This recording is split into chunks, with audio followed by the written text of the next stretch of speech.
Boa noite, sejam bem-vindos a essa live com a Carol, a psicóloga que fala com a gente sobre a relação entre os pais e filhos durante a quarentena.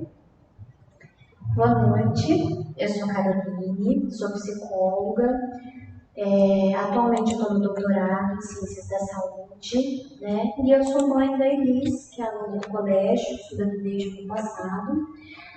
E eu pensei em falar com vocês nessa noite sobre, especialmente, a relação entre pais e filhos na quarentena, mas dividir esse tema em 3 partes principais.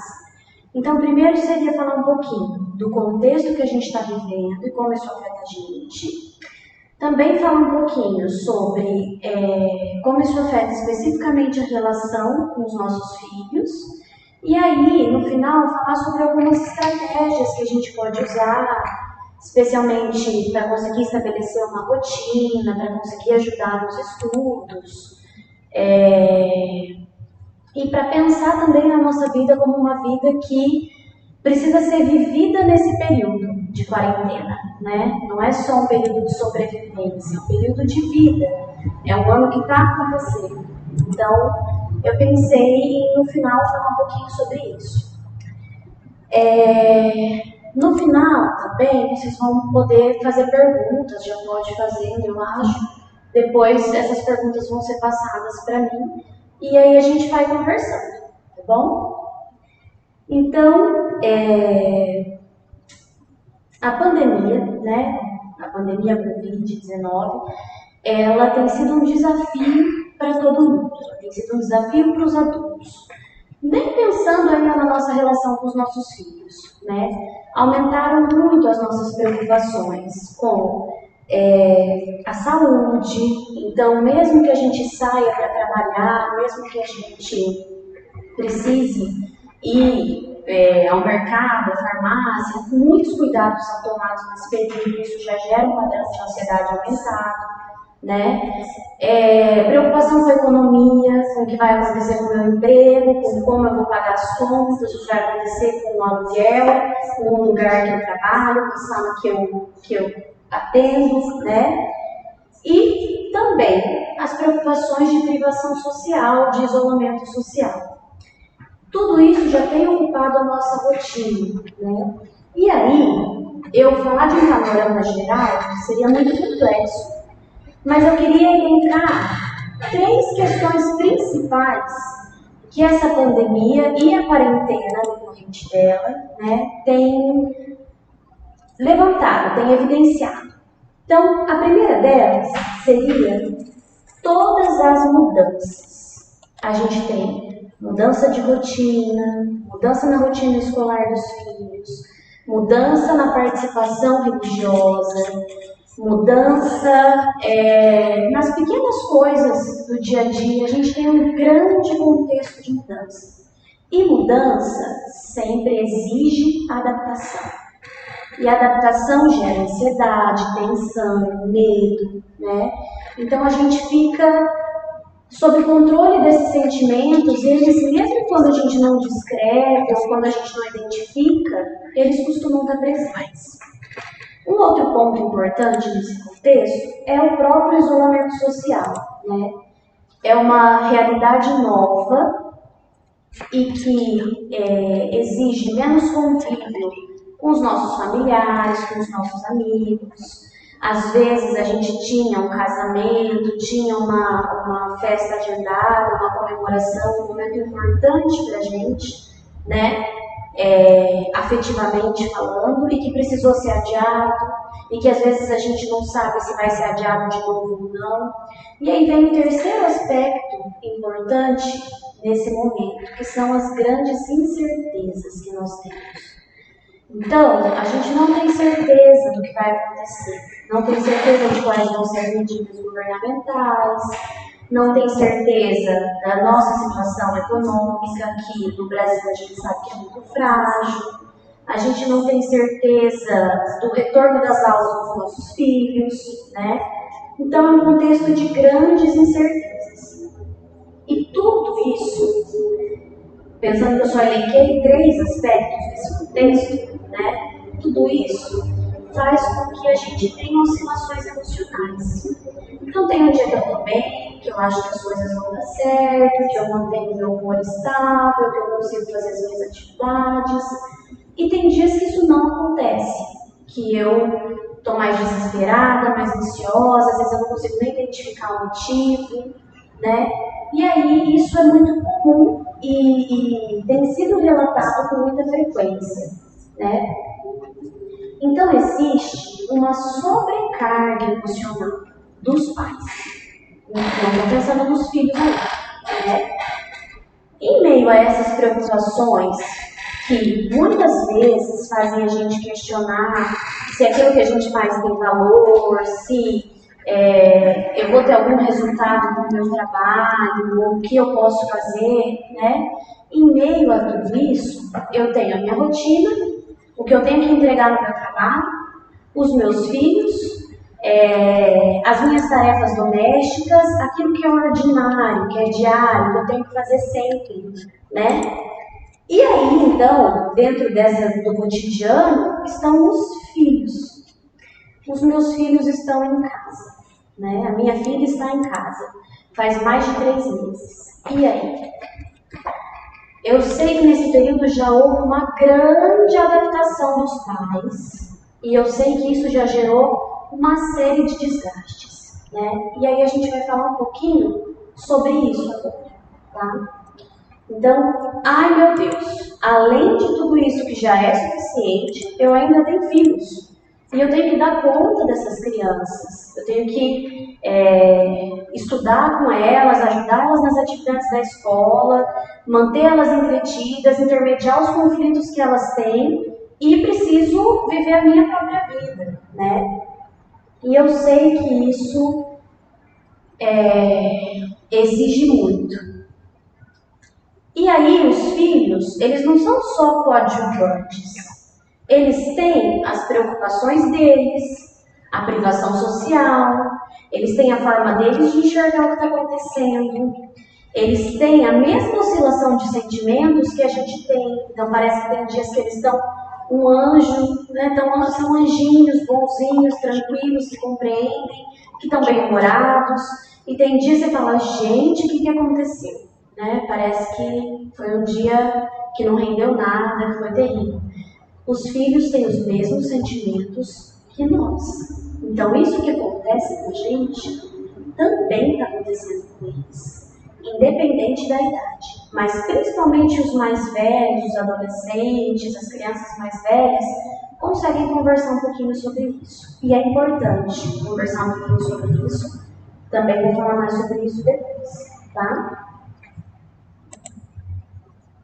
E aí, tem a questão de que o período de quarentena e a pandemia, né, esse risco iminente que a gente vive, esse período de tensão constante, ele é sentido pelo filho também como é transmitido pelos pais.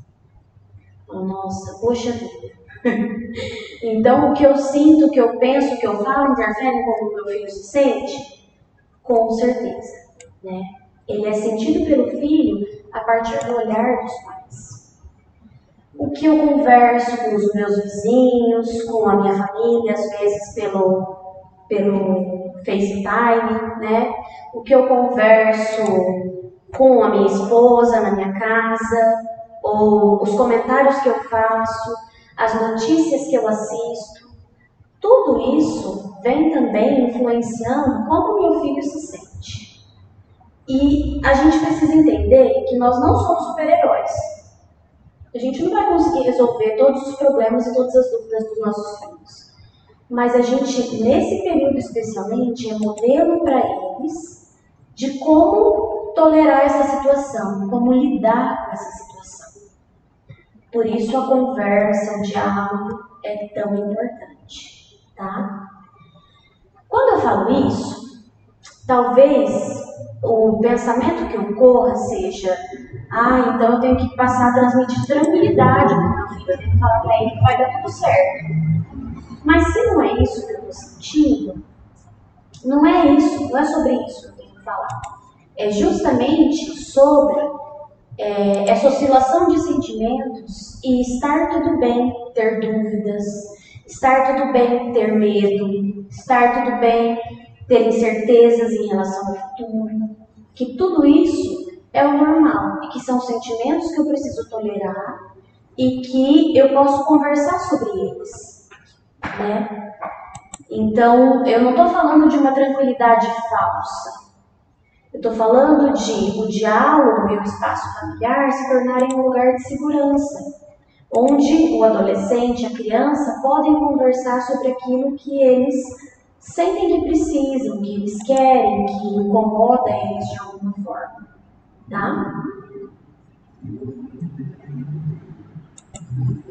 Por tudo isso, né, que eu falei até aqui, a gente pode entender que esse período que a gente está vivendo, de quarentena, é um período de fazer novos combinados, de estabelecer novas relações. É um período de repactuação, de a gente fazer novos pactos, como diria o professor Dunker da USP, né?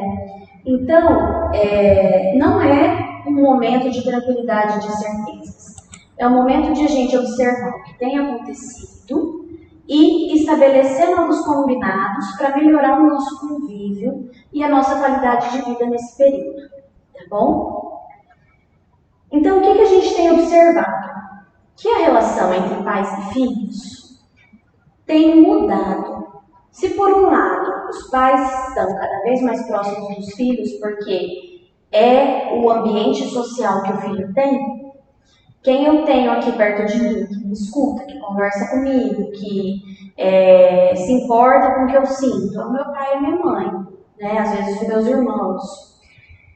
Do mesmo jeito, esse convívio excessivo, ele desgasta a relação, ele cansa. E aí, junto a essa sobrecarga emocional e a essas oscilações de sentimento, muitas vezes os conflitos aumentam. E aí a gente tem, às vezes, aquele sentimento de, nossa, parece que o relacionamento tá ruim, né? Então, assim, além das coisas que eu falei, um dos motivos dessas mudanças e desse sentimento de cansaço dos pais, que muitas vezes é relatado, pode ser que, com os filhos em casa, os pais muitas vezes deixam de abrir mão do seu tempo, do seu trabalho, das suas tarefas, das suas atividades, para auxiliar e cuidar dos filhos, né? O que precisa ser feito, mas a gente tem que encontrar aí um ponto de equilíbrio, porque nada é melhor para a saúde emocional de um filho que o pai estar saudável emocionalmente. Que ele conseguir conversar, ele tolerar, ele estar presente ali, não fazendo as coisas só por fazer, naquele ativismo louco de eu preciso dar conta de tudo que eu tenho que fazer, correndo e preciso cuidar do meu filho, né? Então, assim, essa renúncia dos pais à própria vida também aumentam a irritabilidade, a impaciência, um sentimento de que o filho tem que ser grato, tem que fazer por ele também, já que ele está fazendo, né? E muitas vezes não favorece a interação, o diálogo que é efetivo na melhora do comportamento do filho, tá?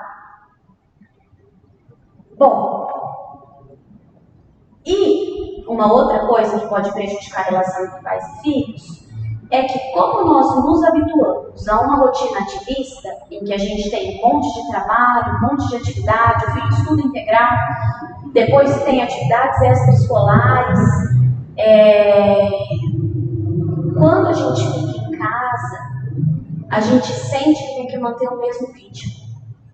Quando eu pesquisei no Google, né, o que estava sendo escrito, falado a respeito da relação entre pais e filhos, para começar a pensar no que eu ia trazer, o que mais apareciam eram notícias, eram títulos assim, 81 coisas para manter o seu filho ocupado durante a quarentena. né? Então, como se a gente tivesse que estar ocupado o tempo inteiro e tivesse que manter os nossos filhos ocupados o tempo inteiro. Nosso sentimento é: eu não vou deixar ele parado, porque ele tem que continuar se desenvolvendo. Como se o desenvolvimento fosse só intelectual. Como se não tivesse mais do que isso para a gente desenvolver, como a inteligência emocional, a regulação das emoções, como a espiritualidade, ou como o próprio corpo, né? A nossa dimensão física, que precisa ser alimentada também.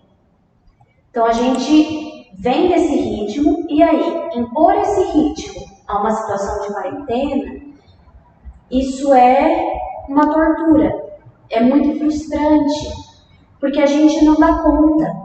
E aí isso aumenta a frustração, aumenta a irritabilidade, diminui a tolerância, diminui a paciência e piora as interações. Então isso também é uma coisa que tem acontecido e que é importante a gente ficar de olho se não está acontecendo na nossa casa. Para isso eu tenho a pergunta: tem funcionado? Se você também caiu nesse contexto de tentar manter uma rotina ativista em casa, tem funcionado? Na minha casa não funcionou muito, né? E aí o problema de não funcionar é prejudicar a nossa saúde emocional, a nossa saúde mental. E a gente achar que não está dando conta de padrões que nós estamos impondo, que não são necessários, tá? Então, fica uma reflexão a respeito disso, né? Bom, nesse contexto, eu acho que uma das coisas que mais angustia os pais é acompanhar o filho na atividade escolar. Isso tem chegado a mim na clínica, também chegou pelo colégio, né?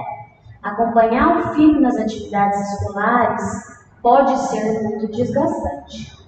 E isso tem angustiado os pais, porque demanda muito tempo e muitas vezes o resultado não é o que era esperado pelos pais.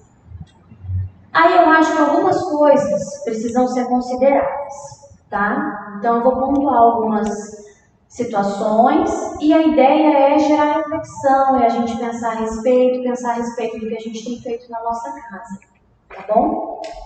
Então a primeira coisa é: estudar na escola é diferente de estudar em casa.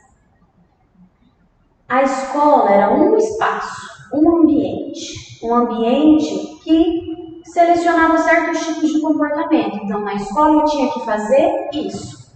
E na minha casa eu faço isso, são outras coisas.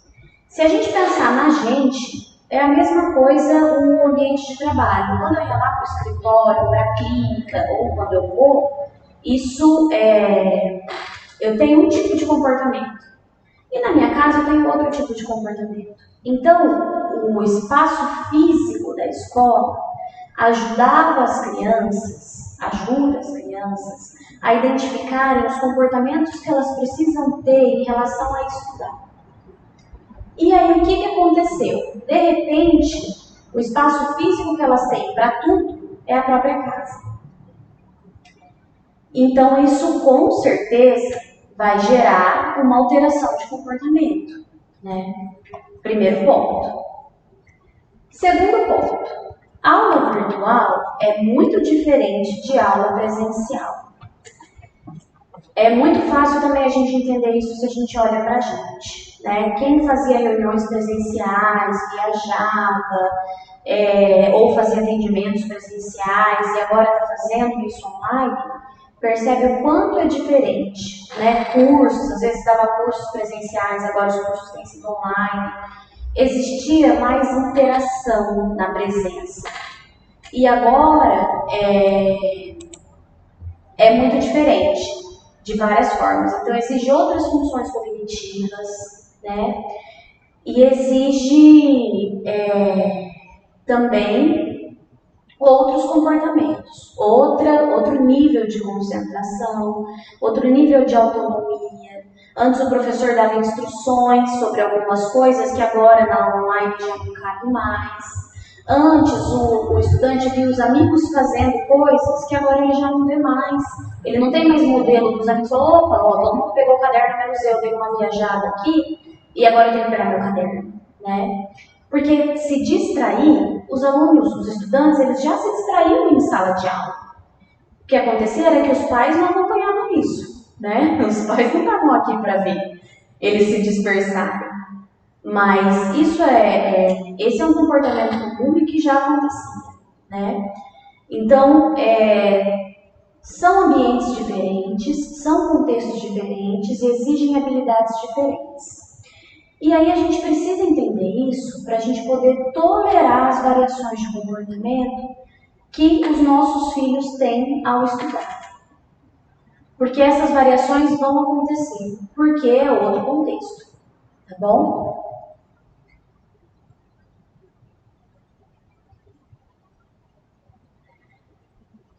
Falar que é importante tolerar é fácil, né? E aí eu quero chamar a atenção para duas coisas que são muito importantes que a gente converse com os nossos filhos para que a gente tenha um bom resultado. Então, uma delas, a primeira delas, seria explicar por que é importante o que ele tem que fazer. Então, desde o contexto do coronavírus, por que ele está em casa? Isso pode ser dito em diversas linguagens. O que mais tem na internet é material falando para como você pode falar com o seu filho a respeito do coronavírus, a respeito do Covid, o que é legal, que atividades você pode fazer, histórias falando sobre os cuidados que precisam ser tomados. Então, tem bastante material para isso. É importante explicar desde aí, desse momento inicial, né, de que nós estamos em quarentena porque nós temos uma situação diferente e que está acontecendo no mundo inteiro. Até porque é importante o seu filho estudar em casa. Então, por que ele precisa estudar? Por que ele precisa continuar se dedicando? Ai, Carol, mas isso aí não adianta nada. Eu explico, entra por um ouvido e sai pelo outro. Não duvido. Eu sei que a interação com as crianças ela é difícil e que muitas vezes as informações, as instruções precisam ser repetidas muitas e muitas e muitas vezes. Mas é importante a gente dedicar esse tempo a instruir e a explicar. E a falar por que a gente quer que a criança tenha esse comportamento.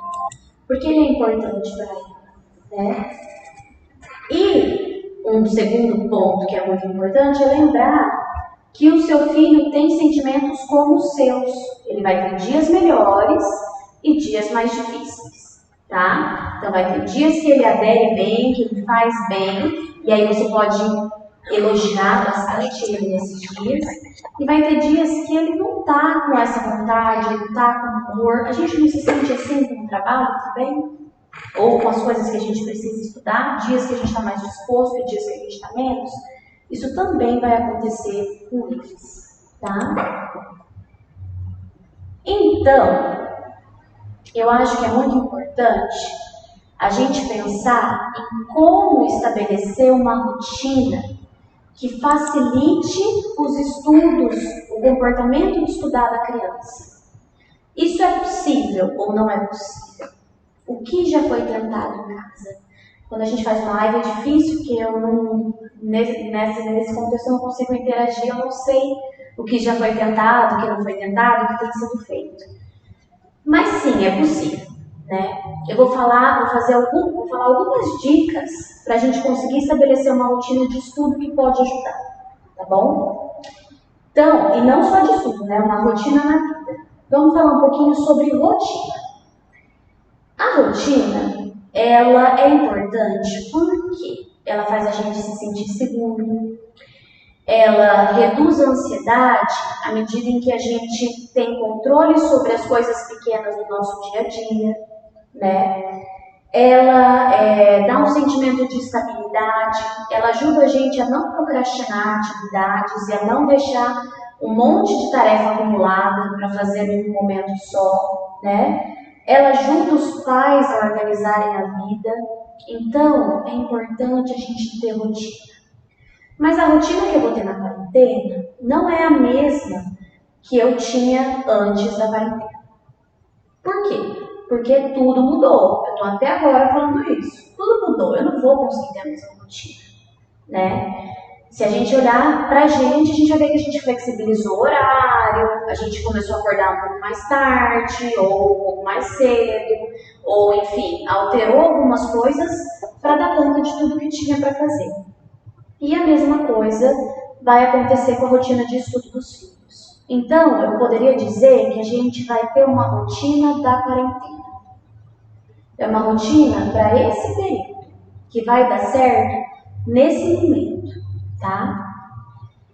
E essa rotina, muitas vezes, ela já foi se estabelecendo. Então, às vezes, a gente pensa assim, então eu vou sentar e escrever o que vai ser feito em cada hora do dia e vou fazer uma rotina perfeita, super produtiva. A gente sendo ativista de novo. Não, vai dar tudo errado.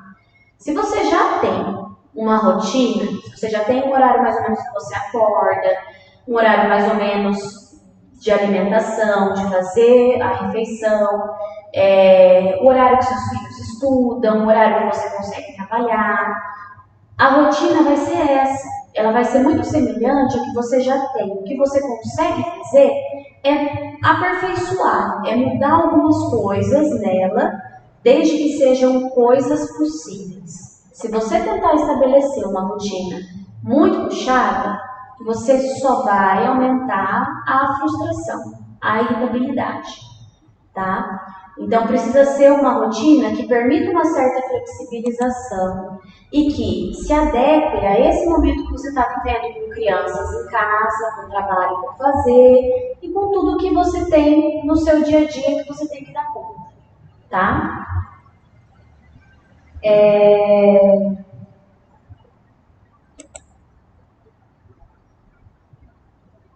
Então, a coisa mais importante para pensar a rotina é que ela tem que ser possível. Tem que ser uma coisa que você consegue realizar, que é alcançável. Não existe ideal na vida, existe realidade, né? Então você tem que olhar para a sua realidade e pensar em algo que seja alcançável e que vai te fazer se sentir melhor e te ajudar a se organizar, tá bom? Uma coisa legal no estabelecimento de rotina, uma dica legal, é explicar para os filhos a importância do seu próprio trabalho. Então, eu sei que os pais têm que trabalhar, né? E eu sei que com as crianças em casa, às vezes os horários ficam restritos, vai ficando cada vez mais difícil. Mas a gente tem que ir explicando para o filho a importância de realizar esse trabalho, a importância de ter esse tempo, né? E isso precisa ser feito também repetidas vezes, de diversas formas. Podem ser feitos combinados com os filhos em relação a esses horários. E esses horários de trabalho também precisam ser respeitados pelo pai. Às vezes os pais falam assim, mas eu não terminei ainda. Claro que se é uma agência, você vai terminar e vai entregar aquilo que você tem, mas isso tem que ser a exceção. A regra tem que ser manter o horário que foi estabelecido e fazer aquilo que foi combinado com o seu filho depois, né? É importante você pensar um pouquinho sobre isso. Onde o seu trabalho entra na sua rotina, como uma atividade pessoal e uma atividade importante, e como colocar isso para o seu filho e combinar a respeito disso com o seu filho, né? Além disso, também é o momento de inserir os filhos nas atividades domésticas. Então, se eu tenho um monte de tarefa de casa para fazer, é hora de olhar para as condições a partir da idade, da fase de desenvolvimento do meu filho, que ele tem de me ajudar e colocar sob responsabilidade dele algumas coisas também, né? E isso pode ser estabelecido junto. Você pode perguntar para ele o que ele gosta, o que ele se propõe a fazer, o que para ele não vai ficar tão pesado, que poderia te ajudar nesse momento, né? E aí isso pode entrar também na rotina de vocês. Essa rotina ela pode virar um quadro assinado por todo mundo, pode ser feito um contrato para a família, né? mas precisa ser cumprida, especialmente pelos pais, para que tenha uma constância para os filhos também, tá bom?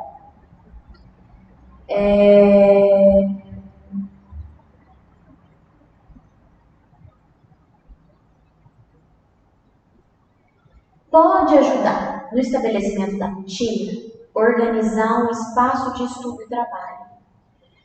Lembra que eu comecei falando que a escola, ela era para os filhos um sinal de que aquele espaço era para ele ter determinados comportamentos? Esse espaço pode se tornar um espaço da casa. Mas para isso, você precisa organizar esse espaço. Tem que ser um lugar arejado, iluminado, limpo, na medida do possível silencioso. Pode ser usado um fone de ouvido se mais de um filho vai estudar junto, ou se você vai trabalhar ao mesmo tempo que seu filho está estudando. Precisa ter uma mesa, essa mesa precisa ser organizada, a gente precisa separar os materiais que vão ser usados para aquela atividade, para aquele dia, né? Então, organizar esse espaço de estudo e trabalho pode ajudar bastante no estabelecimento de uma rotina, tá? E aí, estabelecer um horário para estudar. Então, meu filho fica mais concentrado de manhã, ou eu preciso de um período da tarde para que ele faça a tarefa. Quando vai ser esse período? Vai ser logo depois do almoço? Ou ele vai tirar um cochilo e vai ser depois disso? Isso precisa ser constante, não cada dia um horário, a hora que ele quiser, né? Tem que ser combinado com ele, precisa ser constante, mas tem que ter uma certa flexibilidade, porque lembrando que pelas aulas virtuais, pelas aulas online, a criança às vezes precisa de mais intervalos, de mais tempo para sair, para beber uma água, ir no banheiro, né? E uma outra coisa legal é que esse é um período que você pode ensinar o seu filho a ter mais autonomia. Ou como fazer isso? Muito fácil falar, muito difícil de fazer, né? É responsabilidade dele estudar. Claro que isso varia com a idade da criança, né? Mas o estudo, a escola, é responsabilidade do filho. Assim como o nosso trabalho é nossa responsabilidade. E os pais muitas vezes estão ali para auxiliar. Então ele precisa supervisionar, ele precisa ajudar, esclarecer dúvida, mas auxiliar. Não fazer com o filho o tempo inteiro, pelo filho muitas vezes, né? É muito importante. Às vezes o filho demora para chegar a uma conclusão, para fazer uma atividade, o pai já fica impaciente, a mãe já vai fazendo na frente, já vai resolvendo. Então, assim, é um momento também de desenvolvimento da criança. E a gente precisa permitir o desenvolvimento da autonomia. Mas Carol, o meu filho não faz nada disso. Se eu falar para ele, vai lá estudar, ele enrola e nunca vai. Vamos pensar assim, tá? Estudar é uma classe ampla de comportamentos. Ela envolve um monte de habilidades pequenininhas que a gente às vezes deixa de lado. Então, por exemplo, para estudar, eu tenho que controlar os horários, eu tenho que saber que horas são, que horas vai começar a minha aula. Para estudar, eu preciso conseguir organizar meu material e separar aquilo que eu vou usar. Para estudar, eu preciso conseguir abrir minha apostila na página certa. Eu preciso conseguir ligar o programa do computador no lugar que precisa ser feito para o estudo, vai ter a aula. Né? Eu preciso lembrar de ir no banheiro, de beber água, comer alguma coisa antes da aula começar. Então, é uma série de comportamentos que são pré-requisitos ou que são parte dessa classe comportamental do estudo e que também precisam ser ensinados.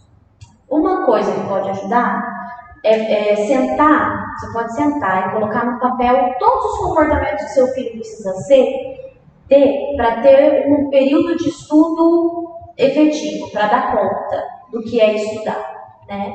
E aí você vai ensinando para ele cada um desses comportamentos. Vai ter alguns que para eles vão ser muito fáceis, que ele tira de letra, e outros que eles vão precisar de ajuda, ou pedir que você esteja por perto. E aí isso é um processo que vai permitindo que ele aprenda aos poucos a estudar sozinho, a ter mais autonomia no estudo, tá?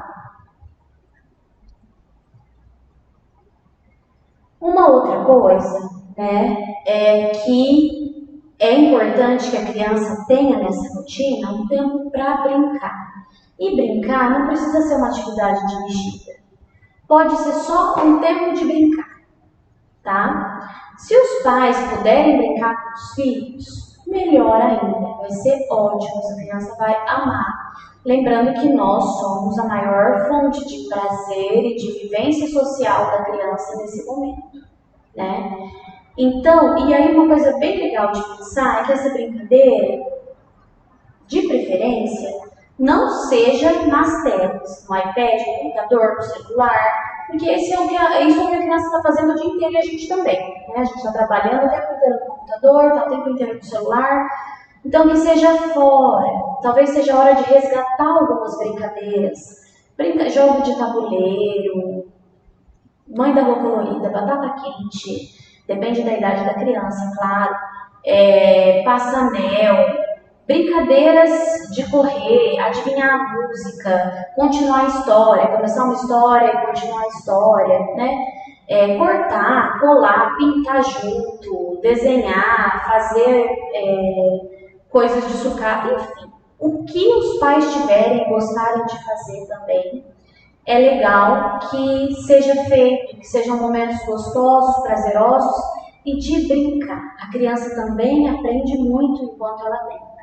Então isso não pode ficar de lado, tem que fazer parte da rotina, tem que ter um tempo para isso, tá? Lembrando que, como é dito aqui em Xanxa, nós somos ser humano integral. Então a gente não tem só a dimensão intelectual, não é só fazer a tarefa, só estudar.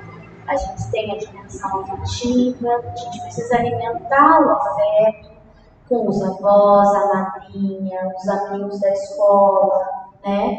A gente tem a dimensão física, a gente precisa se movimentar. O se movimentar pode ser uma atividade física, ou pode ser uma brincadeira de pega-pega, esconde-esconde, gato-guia, né?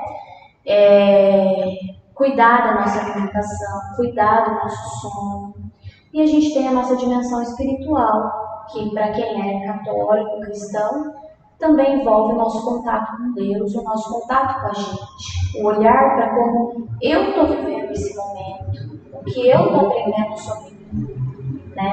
E como eu posso melhorar, como eu posso crescer. O período da quarentena não é um período para a gente viver, sobreviver, é um período para a gente viver da melhor forma. Viver uma vida valorosa, viver experiências positivas. Ah, mas ele vai ser positivo o tempo todo? Claro que não, né? Comecei falando o quanto ele era difícil. É claro que não.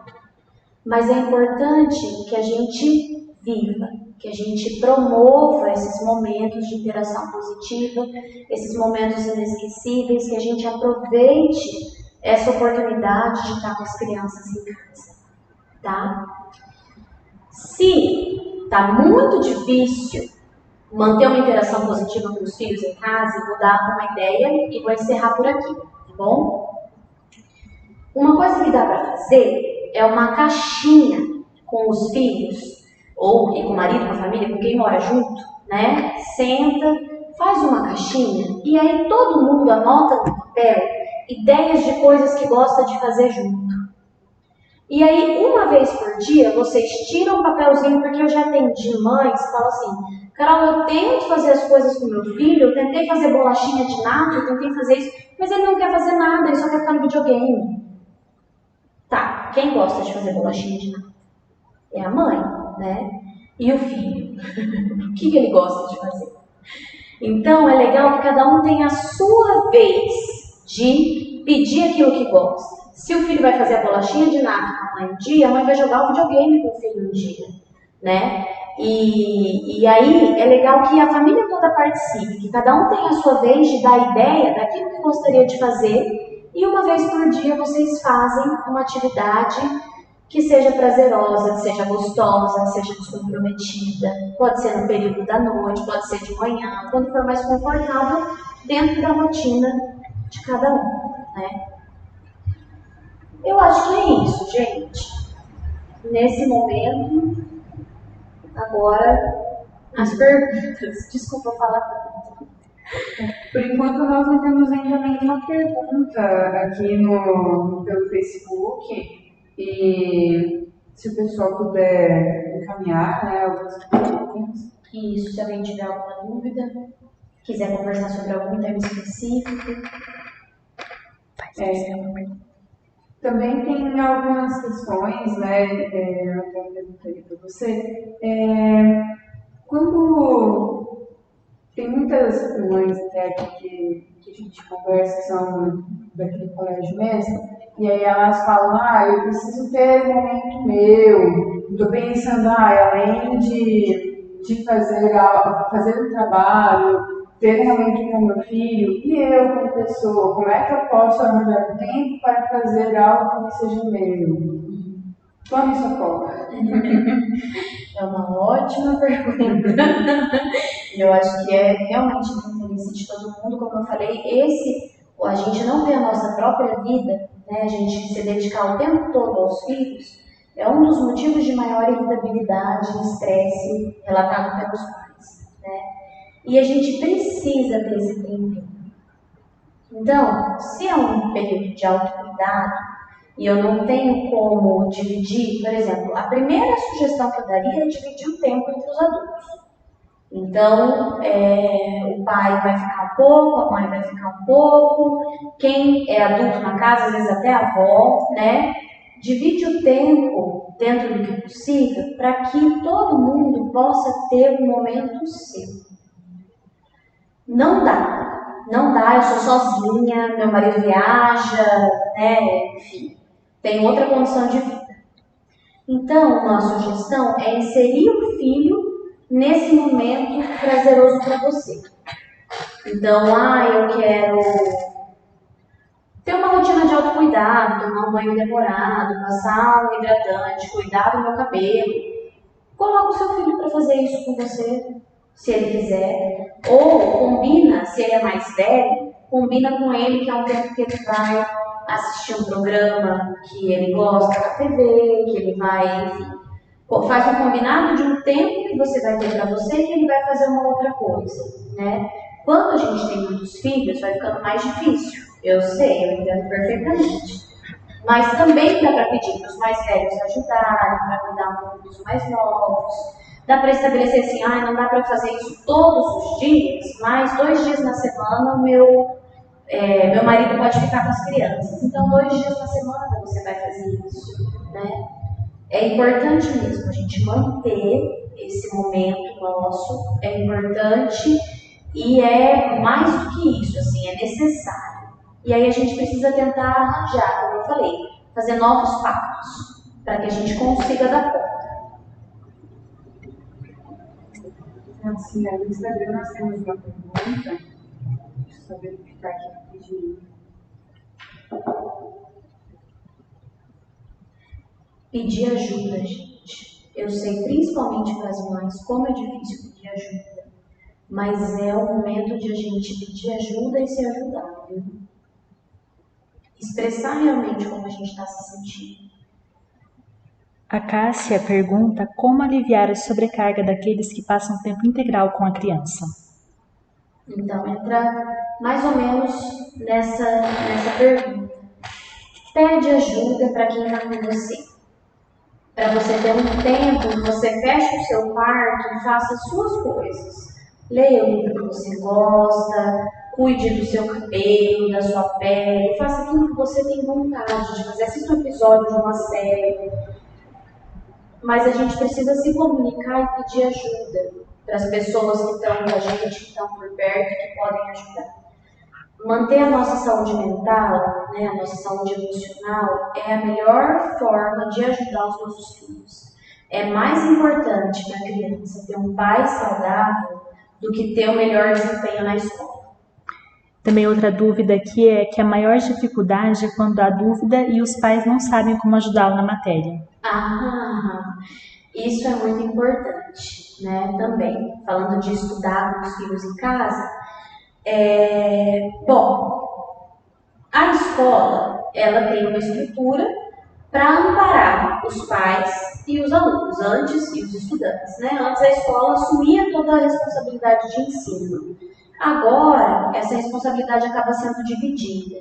Ainda assim, é importante mandar para a escola. Se o pai não sabe esclarecer uma dúvida de um filho, se ele não sabe como ajudar, tanto ele pode procurar vídeos no YouTube, outras formas de... Ele pode ensinar para o filho o comportamento de pesquisa, que é justamente esse, de procurar de outras formas uma mesma resposta, né? Por outros caminhos, um certo aprendizado, né? Então ele pode ensinar isso para o filho, ou ele pode também entrar em contato com a escola, ou respeitando a autonomia do filho, ajudar o filho a entrar em contato com a escola. Mandar um e-mail para o professor ou para a coordenação, falar que não entendeu tal conteúdo, se não tem como isso ser explorado de uma outra forma, uma outra aula, porque é um momento de ajuste para todo mundo, né? Todo mundo está tentando se ajustar a esse contexto. E a Elaine Cristina, ela pergunta, quando a criança está muito dispersa, como fazer para animá-la? Ou melhor, fazer outra coisa naquele momento e mais tarde voltar aos estudos? Isso é uma alternativa, tá? Lembra que o importante é a gente sempre estabelecer combinados. Então, uma alternativa é fazer uma outra coisa e depois voltar para os estudos. Lembrando que essa outra coisa não pode ser tão legal, por exemplo, jogar videogame ou ficar no joguinho de celular, porque isso exige concentração da criança, né? E, ao mesmo tempo, ela não tem nenhuma motivação a voltar a estudar depois. Então, fazer uma outra atividade realmente é uma alternativa, é importante, os acordos, a flexibilização, para a criança se animar e voltar, né? Colocar no meio do tempo de estudo um alongamento, uma música, uma coisa que a criança se movimente um pouco, porque ela passa muito tempo sentada, parada, igual a gente, né? E ela começa a ter dores, igual a gente. Então, colocar uma música, vamos fazer um intervalo agora, a gente vai dançar uma música. Dançar com os filhos é muito legal. Claro, depende da idade da criança. Tem adolescente que acha ridículo, mas as crianças pequenas adoram, né? E é uma coisa que ajuda a depois você conseguir acalmar e voltar ao foco que você precisa. Tem outra pergunta aqui também, que é do Fernando Corsi, que ele pergunta que comportamentos devem chamar a atenção de que a criança não está bem e que devemos estar alertas? Ótima pergunta. Olha, oscilações de humor muito intensas, então choro frequente, uma irritabilidade muito grande, a criança está muito impaciente, né? O choro é comum, é para a criança poder chorar, e quando a gente está triste a gente chora, tudo bem. Agora, no intervalo entre esses choros, é importante que a criança brinque, que ela esteja bem, que ela tenha comportamentos que os pais reconhecem, né? Então, uma alteração muito grande de comportamento, a criança fica muito amuada, muito quietinha, muito parada, muito chorosa por um longo tempo, né? Todos esses são sinais. Oi? Falta de apetite, não querer conversar sobre as coisas, se não era um padrão da criança já, né? Não brincar de coisas que ela gostava de brincar antes. Problema de distúrbio de sono também, né? Alterações no sono, alterações alimentares, alterações no padrão de resposta da criança com os pais. E agora tem uma última pergunta aqui. Qual é a melhor forma de relaxar depois de estudar muito? Vixe, a melhor forma de relaxar é a que você relaxa. Eu poderia dizer que você pode fazer os exercícios respiratórios, que você pode deitar, fazer um alongamento, prestar atenção, fazer um exercício de de prestar atenção às suas sensações corporais, mas cada pessoa relaxa mesmo de um jeito. Então, se você gosta de música, ouvindo música, se você gosta de um desenho, assistindo um desenho, se você gosta, eu relaxo muito tomando um banho bem quente. Eu adoro tomar banho quente. Às vezes eu tomo 3 banhos quentes no dia. Então, é aquilo que te faz bem, que te faz relaxar. Aqui até tem um comentário da Vanessa, né? Tem uma questão, mas como você falou antes, às vezes você tem uma rotina na casa em que, além do seu trabalho, tem outros filhos também, né? Então a Vanessa Poletti comentou, 3 filhos com idades bem diferentes, cada um na sua individualidade, dificuldades nas suas tarefas. Isso é a realidade de quem deseja muito conseguir colocar em prática algumas das dicas que você deu, né? Porque receber todas essas dicas às vezes parece ser muito bom, mas na prática, né, às vezes não consegue conciliar tudo isso. Mas é o que a gente está tentando, né? A partir de hoje, quem sabe, a gente começa a inserir essas pequenas coisas aos poucos, né? Aos poucos. A rotina não deve ser conversando, né? Exato, né? Conversa com a criança, faz um combinado, muda uma coisa na semana. Ficou fácil? Na próxima semana você muda outra coisa. Você não vai conseguir ter uma rotina ideal. E realmente, né, você tem 3 filhos e esses 3 filhos são, cada um deles, uma pessoa diferente, com sentimentos diferentes, pensamentos diferentes, enfim. E você é outra pessoa. Então você também não vai conseguir suprir todas as necessidades dos seus filhos, resolver todos os problemas que eles têm, alcançar todas as dúvidas existenciais e dificuldades, enfim, né? A gente também tem que aceitar a nossa limitação humana de o que a gente consegue fazer e o que a gente não consegue fazer. Tem uma pergunta aqui da Laine. Como podemos fazer para motivar a criança a estudar em casa? Então, explicar a importância do estudo, dar modelo de estudo, fazer companhia durante o tempo que a criança está estudando. Então, o pai trabalha do lado da criança que estuda. Ensinar a criança a ter autonomia de estudo, deixar ela fazendo cada vez uma pequena coisa que permita que ela vá estudando cada vez mais sozinha. Conversar sobre os temas que foram estudados, perguntar o que a criança estudou, o que ela aprendeu, o que ela gostou, o que ela não gostou, o que ela achou chato, respeitar a opinião da criança em relação a isso, não tentar convencer ela de que ela está errada, que tudo é muito legal, né? Organizar um ambiente de estudo que seja motivador, inserir no meio do estudo atividades que sejam divertidas, que sejam mais interativas, que a criança consiga levantar, se movimentar, sair do lugar. Tudo isso pode ajudar, né? Mas cada caso é um caso. Para saber exatamente sobre essa criança, a gente precisaria observar o que é importante para ela. E também, se não der para colocar todas essas coisas em prática, precisar ainda de um auxílio, também existem as terapias, né? Que estão acontecendo, mesmo que remotamente, né? É verdade. Tem as terapias que estão acontecendo online, algumas clínicas estão atendendo presencialmente, inclusive psicopedagogas também, com uso de máscara, álcool em gel, tudo isso, né? Então, se é um caso que precisa de ajuda, tem uma dificuldade de atenção muito grande, também é importante, pode pedir ajuda profissional. Então, Carol, muito obrigada por todas as suas dicas, por essa conversa que foi muito gostosa. Espero que todos possam melhorar um pouco mais o seu cotidiano. Se tiver mais perguntas, também pode encaminhar para a gente, né? Depois a gente responde por temas também, né? Para a gente aqui nas conversas. E na próxima live que nós teremos também no dia 1º, né? Dia 24. Isso, dia 24. Com a irmã Valdete. Com a irmã Valdete, pelo mesmo tema.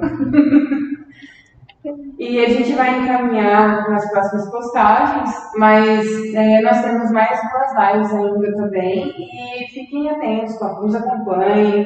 A gente vai transmitir pelo YouTube, pelo Instagram, pela página do Facebook. E nós aguardamos todos na próxima.